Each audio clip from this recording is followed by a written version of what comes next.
Other than that, one other main big difference between the two of them would be storage. This one has a ton more storage than this one. So with the older one, for sure you have to buy a micro SD card, which I do. That's 100 gigs right there. However, with the new one, you don't until you run out of space. I mean, you might end up buying a micro SD card, but at least at the start, you have enough space to put in a few games. So you do have those 64 gigs, where this one only has about 16 gigs or so. I'm saying about because it's always less. And same goes with this one, it's not exact. Now right here, you guys can see how much free space I've got in this one and in this one. Now obviously this one, the older one, I do have 100 gigs in my micro SD card. This one, I didn't insert the micro SD card yet, but if I expand it, it'll be a ton more gigs. At least with the newer one, most likely you won't end up buying a micro SD card that fast. Whereas with the older one, you have to buy one right away. Now, when it comes to load times, it's pretty much the same thing. I would not say this one's that much better. So let me just load something for you guys, which would be the eShop. Although I'm not sure if I can load it up, both of them at the same time since it's the same account, but we're gonna try it out. There we go. So you guys can see the speed at each one of them. They're both hooked up to the same internet network. Right now you might notice the screen size a little bit more. So it is significant, so that's really nice. The load time, as you can see, it's pretty much the same thing. And at this point, I don't know why this one seems more bright than this screen. Let me just go back home and take a look at the brightness. Maybe change it up on me since I have it automatic. Now brightness is full. Never mind, it stayed at full capacity. Let me just go back into the eShop. I'm just loading back into the eShop.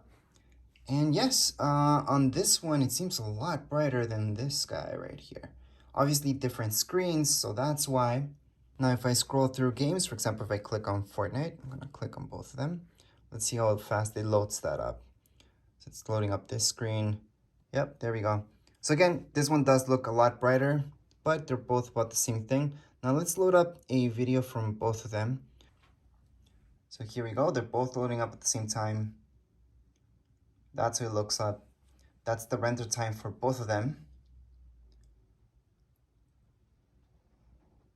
And this is just a quick trailer from Fortnite. Again, on this screen, it looks a lot brighter than this guy, which I'm still surprised. Definition-wise, do I see a big difference in pixels right now between the two of them? Not really. I mean, this screen just seems a lot brighter than the new one, which I am surprised. Usually when they come up with new tech, it's usually a little bit brighter than the old one.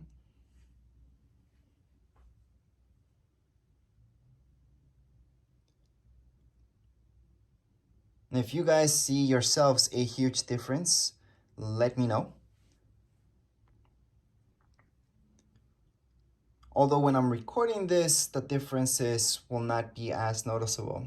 So again, this is just a trailer. You guys can see how good or bad this looks like on both of them.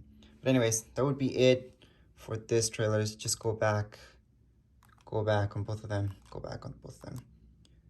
So again, I just wanted to make a really quick video showing you guys the differences and just the main differences between the two of them. Now, something else that I really liked about the new one was this thing back here.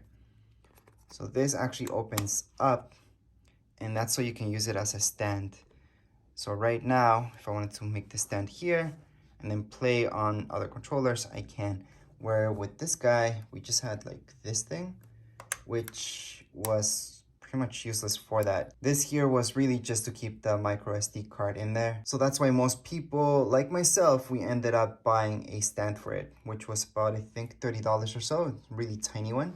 Other than that, right here, you guys can see that they're pretty identical. We have a volume keys, we have power, we've got the card insert. If you guys buy games that way, you can plug in your headphones there. And on the bottom, we've got the exact same thing.